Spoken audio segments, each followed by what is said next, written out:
و در عموم هجوم به ما شد و ببینید با وکیل مجلس نمایندگان که یک شاخه حاکمیت هست، رمز حاکمیت داری در کشور است. حالا این ربط دیگر به کبیری و غیر کبیری ندارد. بالاخره وکیل مجلس نمایندگان نماینده خلق است، از طرف مردم انتخاب شده است و یکی از رمزهای دولتداری هست.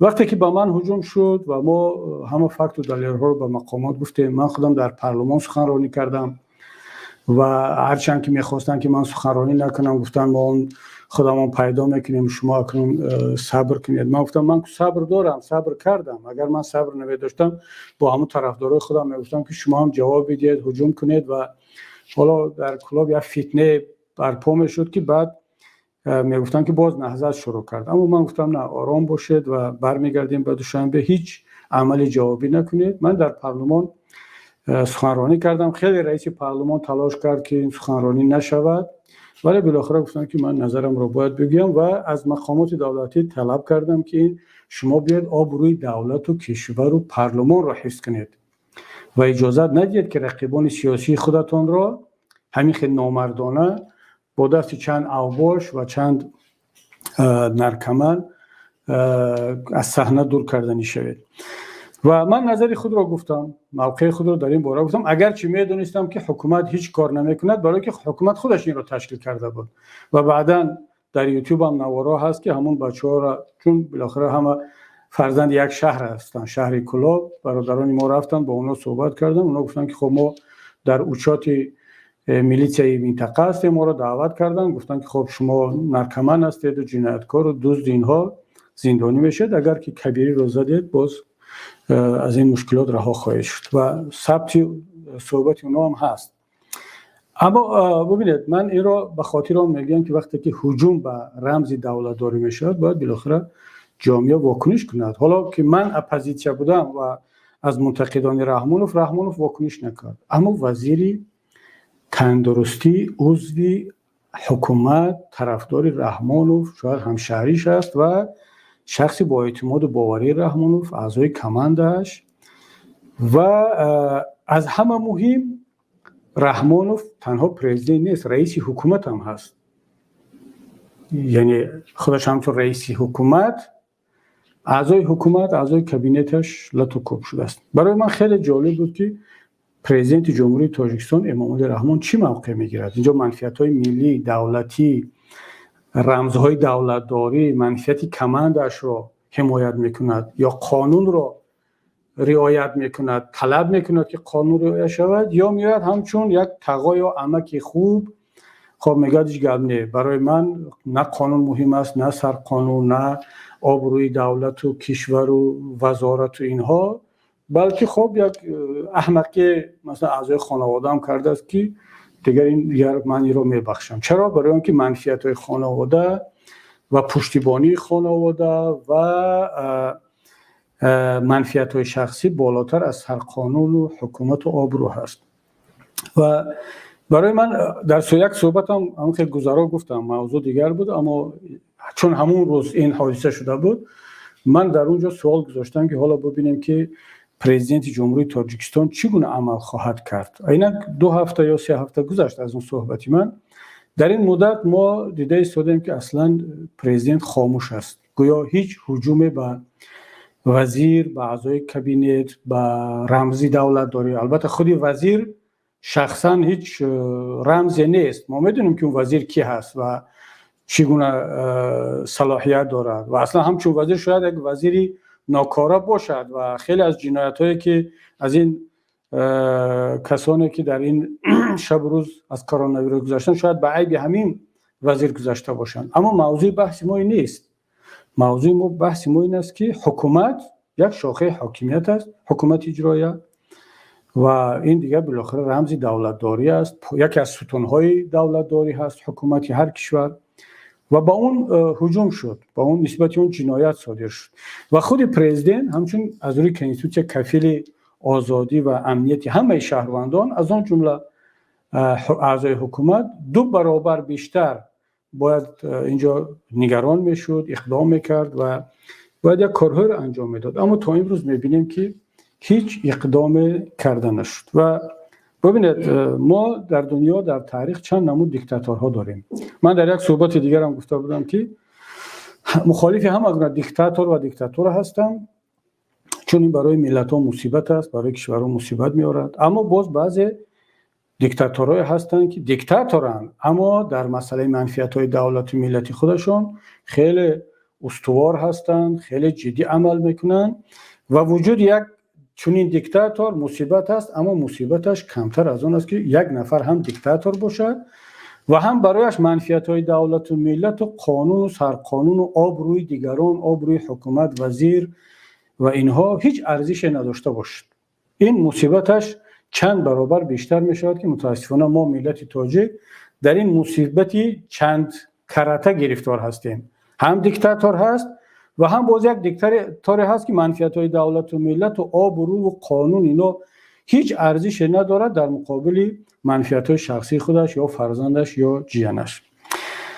تاریخ دیگر نمود دیکتاتورها را دیده است. من مثلا اگر حالا شما برید حادثه که صدام حسین با صدام حسین رخ داد، یک بار ببینید که چیکار کرد. صدام حسین یک دیکتاتور بسیار هم ظالم بود و حالا از عراقی‌ها پرسید. البته یک بخشی از عراقی‌ها طرفدار صدام حسین بودند و هستند، میمونند، این طبیعی هم هست.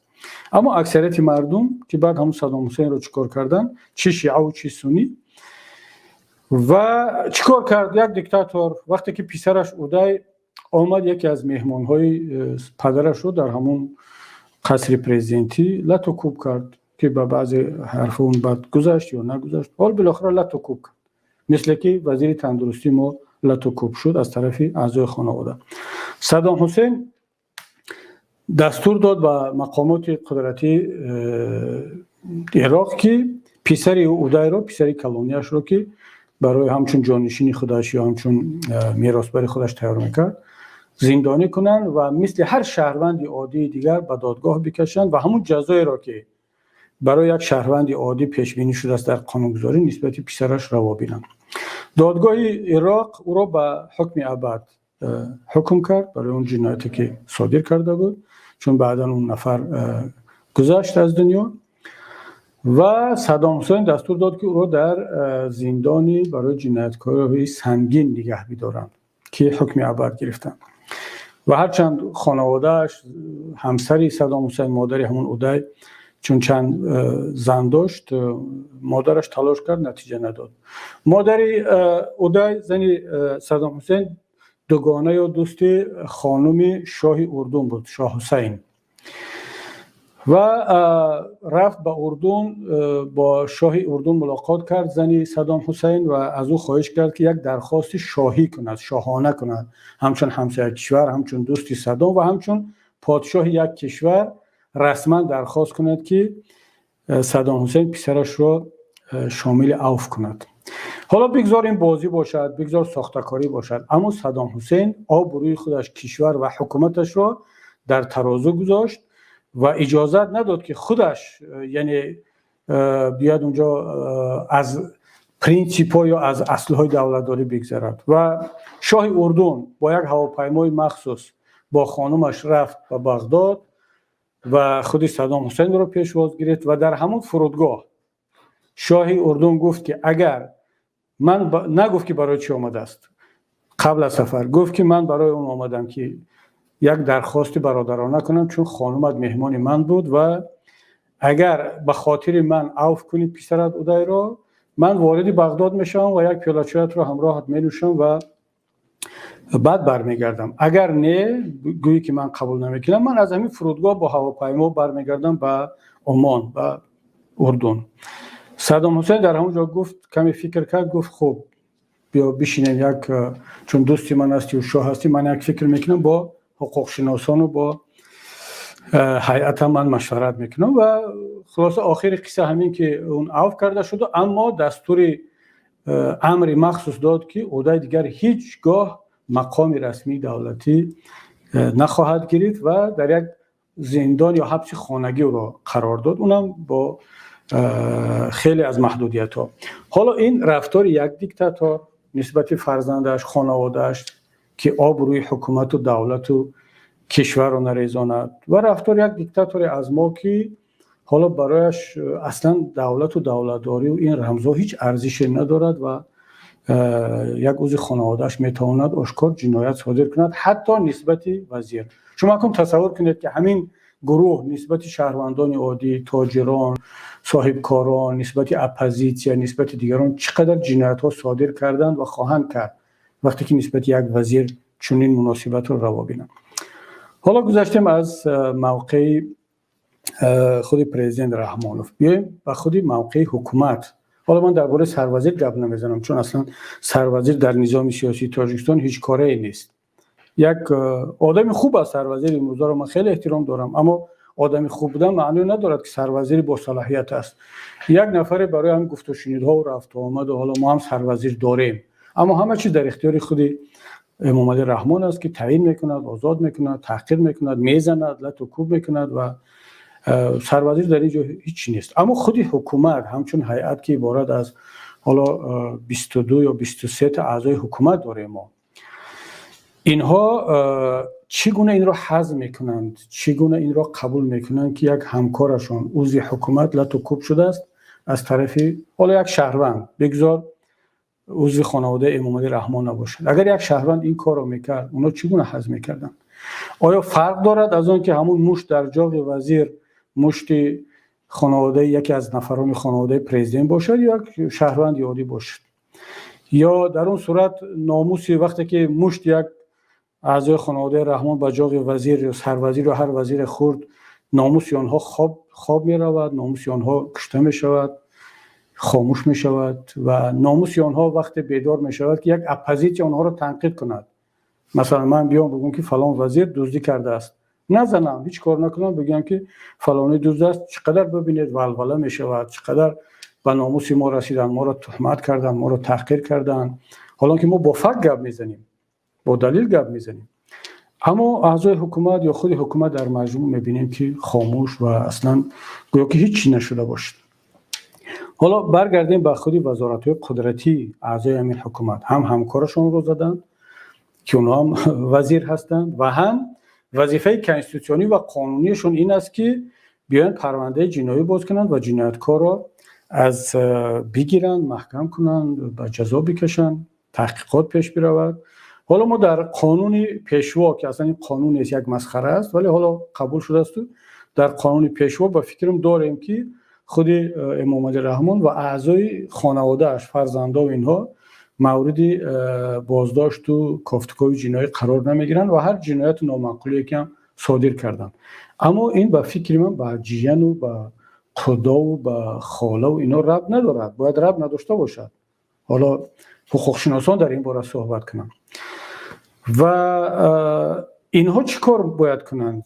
پروکورور گنرالی یوسف رحمان با جایی که در اروپا بیاد جنایتکار جستجو کند، اپوزیسیون رو در وینا و در آلمان و در پولند، جنایتکار در داخل دوشنبه جستجو کند. جنایتکار معلوم است، در رسانه ها رفت، همه میدونن، نام و فامیل و شاهدا وجود دارد و قانون جمهوری تاجیکستان درباره پروکراتور هست که در اساس معلومات رسانه ها وظیفه دار است پرونده جنایی باز کند.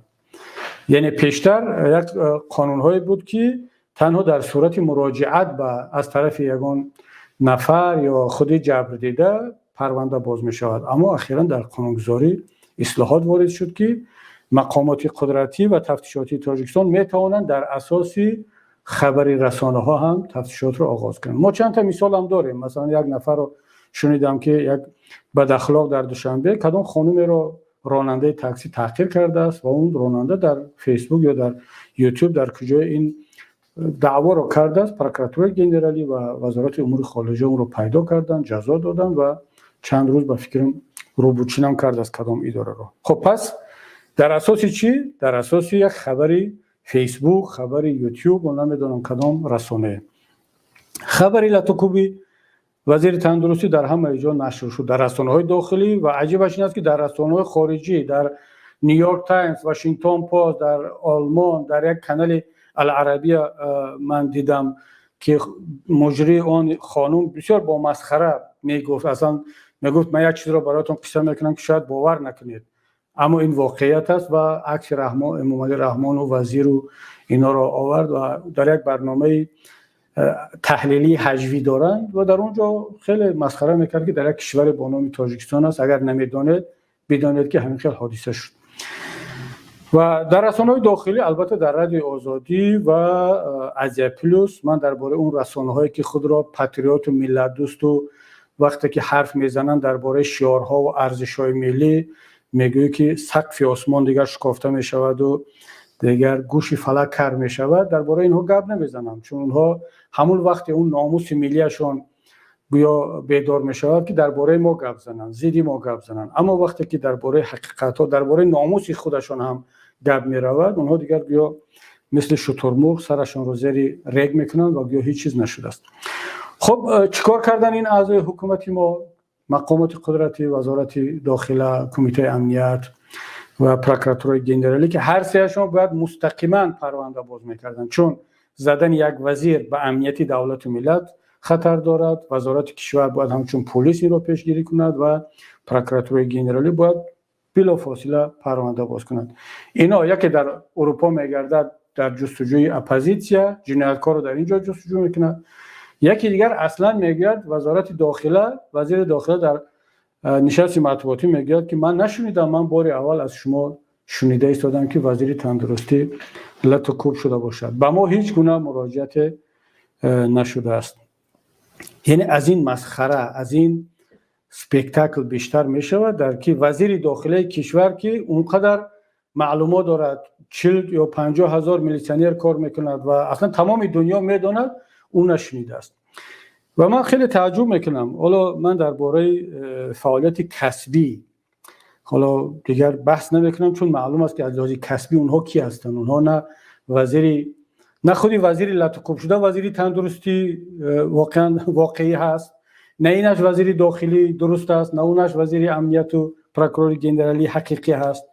اما همچون انسان من میخوام یک صحبت کنم که شما خوب بالاخره منصبی دولتی دارد و از طرف دیگر انسان در روبروی شما ژورنالیستان نشستند، با کدام رو، با کدام نمیدونم چهره شما میگید که من بار اول شنیدم و خبر نداشتم. و حالا نمیدونم، چون در نشست مطبوعاتی ما نبودیم که ژورنالیست‌ها باز پرسیدن، سوال لاوگی دادن که همه دنیا میدونند. اما خب ژورنالیست‌های تاجیکستان رو میشه درک کرد، اگرچه من پورا راضی نیستم اما قسمت میشه درک کرد. همین که جسارت میکنن، سوال مطرح میکنن و بعد جواب وزیر درونی یا با لبخند خاموش میستن، این معنی زیاد دارد. اما در شما تصور کنید در یک کشور دیگر وزیر همین گونه جواب دهد، او را بلافاصله همون جواب خودش از روی شرم و حیا باید استعفا رود، یا او را به استعفا میفرستند، یا جامعه اصلا خاموش نمیستد. جامعه روزنامه‌نگاری، رسانه‌ها، جامعه شهروندی، مردم میگن خب این چی مسخره است که وزیر همه دنیا میدونسته است، وزیر میگه که من نشنیدم، بار اول شنیدم.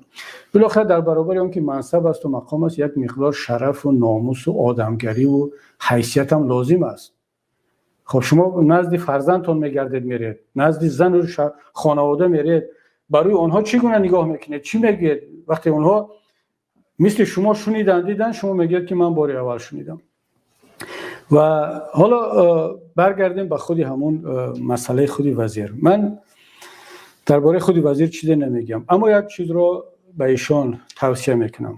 حالا لطو کوب که شده، جاغتون شکست، همچون وزیر حیثیت و آب و رو و ناموس پس معلوم شد که نبوده است. مادامی که میبود همون روز اول استعفای خود رو اعلان میکرده و میگفتید که مرا لطو کوب کردن. این دروغایی که به مسکو سفر کرد و حالا گفت و شنید برده ایستاد است و درباره سپوتنیک اینا، خب این مسخره بازی رو نمیکرده. شما همچون انسان چگونه این هضم میکنید، تحمل میکنید که شما را لطو کوب میکنن، جاغتون رو میشکنن، شما خاموشید و حتی من فکر میکنم باز احتمال میدیم که باز به یک شکل این رو سفید کردنی شوید یا اصلا از پهلوی این حادثه آرام بگذرید. همچون انسان این رو چگونه شما تحمل میکنید؟ حالا اگر وزیرم نمیبودید، یک انسان عادی باید از آب رو و حیثیت خودش دفاع کند. فرق ندارد او دهقان است، راننده است، تاجر است، وزیر هست، پرزیدنت است، بالاخره انسان است. پرزیدنت فرانسه ماکرون رو یک شهروند به نشانه اعتراض یک شپاتی زد، همه در دیدن. و وقتی که او رو اون نفر رو گرفتند و حالا همچون هجوم به یک شهروند گرفتند، پرزیدنت ماکرون مناسبتش با اون شهروند رو بعدا اعلام کرد که همچون شهروند اگر مرا زده است همچون شهروند باید که مجازات شود، تفتیشات شود و اگر قانون درباره پرزیدنت هم باشد اون مسئله دیگر هست. ولی شما همچون شهروند، همچون انسان، خب چگونه باید واکنش کنید؟ مرا وقتی که مرا نزدن مستقیما، مرا با پمیدار و با تخم و با اینا هوا دادن، با کیم کسی دیگر رسید در یک جای دیگر، چون مرا محافظان محافظت کردند و بالاخره از اونجا دور بردند. ولی من دعوا کردم، من اومدم در پارلمان عریضه نوشتم به وزارت داخله و گفتم این جنایتکاران باید پیدا کرده شوند و کسانی در پس آن هستند باید که به جوابگویی کشیده شوند. اما شما همچون انسان از خود چگونه دفاع میکنید؟ فردا نزد فرزندان، نزد خانواده چگونه با سر بلند میگید که خب به من تحقیر شد و من این گونه رفتار کردم، یا میگید که خب این جنی پرزیدنت بود و به همین تمام، یعنی جنی پرزیدنت زد شما تحمل میکنید؟ این سوال و این مسئله گذاری ما با وزیر دیگر همچون وزیر نیست، همچون انسان است. چون مطمئن باشد بعد چند سال از وزیری میروید، چخیلی که من از دپوتاتی رفتم، از وزیری شما هم میروید، ولی در نزد تاریخ، در نزد فرزندان، حداقل در نزد وجدان خودتان شما تا آخر عمر سربلند سرافراز خواهد بود که من در مقابل این تحقیر نسبت خودم خاموش ننشستم فقط برای آنکه طرف خانواده پرزیدنت بود. من توصیه‌ام این است نه تنها به شما، به همه کسانی که نسبتشون این تحقیر و این گونه خشونت صادر میشود باید از خود دفاع کنند، خود رو احترام کنند. و امیدوارم که وزیر تندرستی بعد از آن که صحت میشوند و به سر کار برمیگردند، اولین کاری که میکنن به خاطر خودشون، به خاطر آبروی دولتداری، به خاطر آنکه منصب و مقام همه چیز نیست، ارزش را ندارد که انسان هویت و ننگ و ناموس خود را بفروشد به این ارزانی. یک کاری میکنید که ما هم میگوییم که خب بالاخره در تاجیکستان یک وزیر با آبرو و با ناموس بوده است. من این را بگم که در حکومت قبلی تاجیکستان من چند وزیر رو میشناختم که وقتی که نه تنها نزدن بلکه امام علی رحمان در جلسه وقتی که نسبت آنها دغلی کرد در همونجا کلید کابینت را گذاشت و یک تاش خانم هم بود، نام نمیگیرم برای آنکه باز فشار بالایش نشود یا مجبورش نکنن که باز علیه من گپ نزند. کلید رومان از همون جلسه حکومت بیرون شد، گفت که با من در کار نیست، وقتی که چنین مناسبت با من از طرف پرزیدنت میشود این مکان و منصب و کابینه در کار نیست. رفت و آبروی خود را حفظ کرد.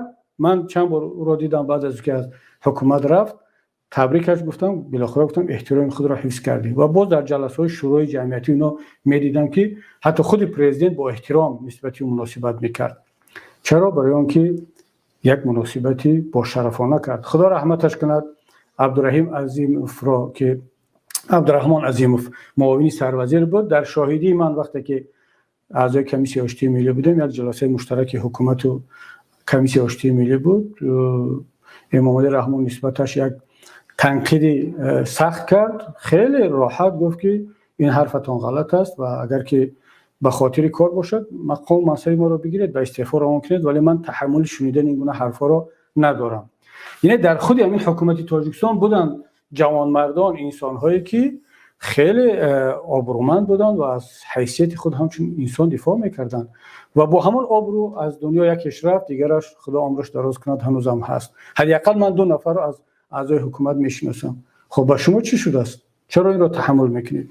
و این صحبتی که درباره وزیر تندرستی کردم تعلق به همه ملت، به همه کسانی دارد که مورد چنین خشونت قرار میگیرند. اما چند جمله دیگر میخواستم درباره آن بگویم که موقع دیگر بخشا چی بود. اصلا خود جامعه این رو چگونه تحمل کرد، چگونه پذیرفت. ببینید جامعه ما اونقدر خشونت پذیر شده است، اونقدر ظلم پذیر شده است که نسبت یک شهروند، من فکر میکردم که اگر یک شهروند رو تحقیر کنن، میزنن از طرف پلیس یا از طرف زندانبانها یا هر کسی دیگر، خب اون میگه از دست من چی میاد. اما وقتی که اعضای حکومت را لط و کوب میکنن، جامعه مثل که این رو پدیده عادی قبول میکنند. میتواند اینجا چند سبب باشد. یا اینکه جامعه ما، ملت به این نتیجه رسیده است که از این حکومت یا از این خانواده چیزی دیگر رو انتظار بودن ممکن نیست.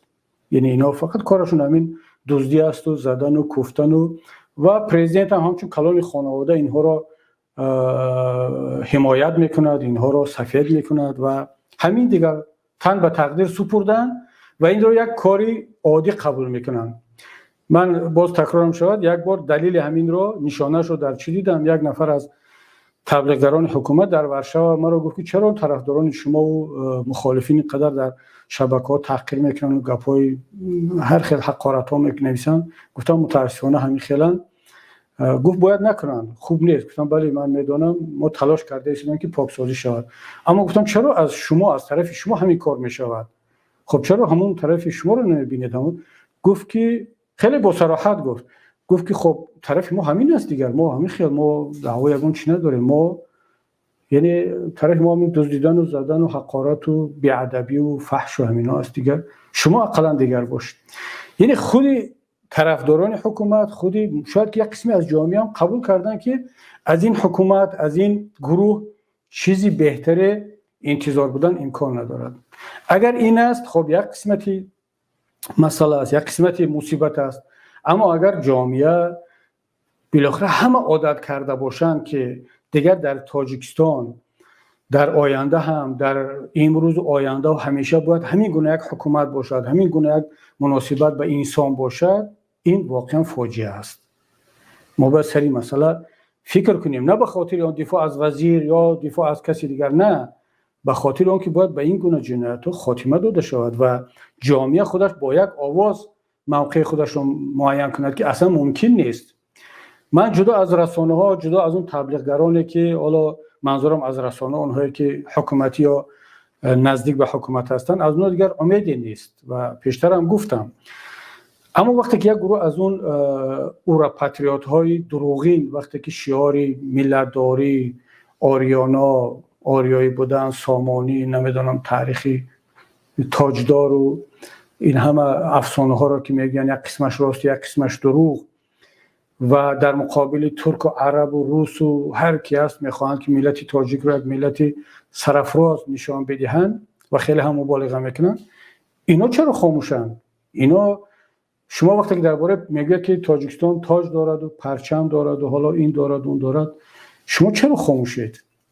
شما اصلا تصور میکنید که یک نفر، یک گروه، یک خانواده همون پرچمی ساخته چند صد متری است، 150 160 متر رو گویا گرفتن، شکستن و با همون چوبش در یک حالا دقل نگیم وزیر رو این کار رو کردن، لط و کوب کردن و شاید ملت رو هم، و با اون پرچم، با اون لطش دهان همه را بستن که هم با این چوبی بیرق شما رو این کار رو میکنیم و با این لطش، با این متاعش دهان شما رو میبندیم، چشم شما رو میبندیم که اصلا نه ببینید و نه صدایتون بلند شود.